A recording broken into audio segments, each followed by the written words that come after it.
This year at CattleU, we talked to John Starnes about the importance of keeping nutritional value high to protect the investment of time and money that you've already made towards your future herd. So my name is John Starnes. I'm a livestock production specialist with Purina Animal Nutrition and PrideAg Resources here in Dodge City. Pretty much just beef cattle side, do a little bit on the feedlot side, outside sales, just travel, recommendations, help get back to the end products. So I think this year's a little different because we're drier than we have been in the past. In southwest Kansas especially, and I know a lot of areas, we're facing a pretty severe drought at this point in time. So products that are keeping condition on cows, because we have poor quality forage, we don't have much quality. So we have a Accuration, it's a 3612 liquid, brewed cow liquid supplement that we use. We kind of introduced it into this market area. Purina's had it for quite a while. I will say that mineral is something that's very important this time of year, especially right now, once again with poor quality forages.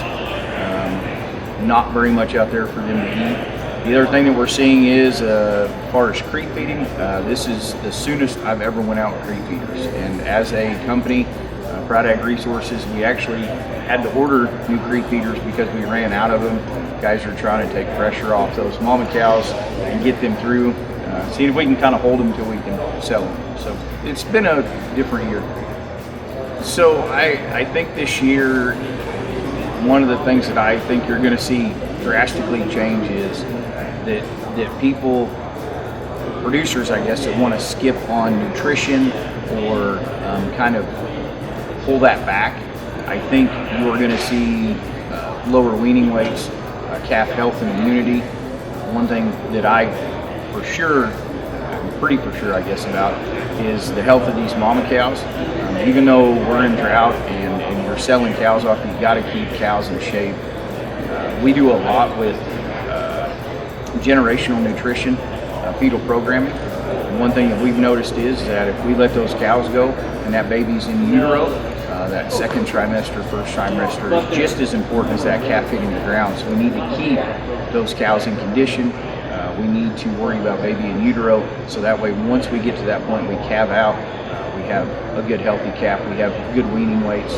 But I definitely think this year's, you're going to see people that it affects them later on. It might not necessarily affect right now, but I think we're definitely going to see it down the road.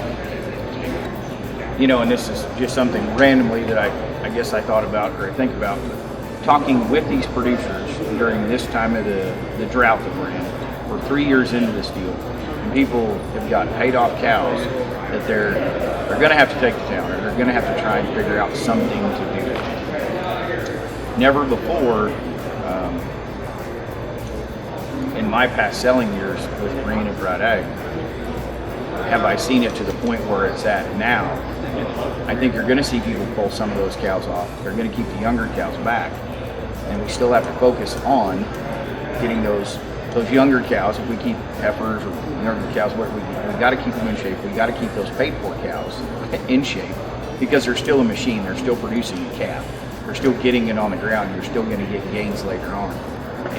And I think of this a lot too with the heifer situation. If we don't keep that heifer in a good body condition score, we don't keep good groceries in her and keep that nutritional point, you know, her calf's gonna, if she throws a heifer and she turns into a cow, you're just down the line, you're just gonna have generational issues. So I think right now it is, and it's easy for me to say because I'm a salesman and I'm sitting here selling a product to say buy this product. But I think long term, if you're going to stay in the game, you're going to weather this storm. We keep those cows in shape now. We keep them in shape going through the winter. We get a calf drop on the ground.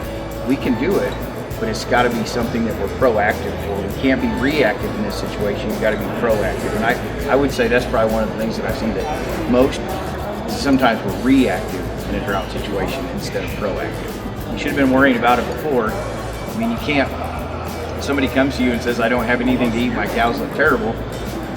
Well, it's not gonna happen overnight. I mean, it's something we need to do to get them back into shape. But yes, I think just looking down the future, we need to look way out ahead of the game right now. And that's, once again, that's easy for me to say because I'm the salesman. I don't know.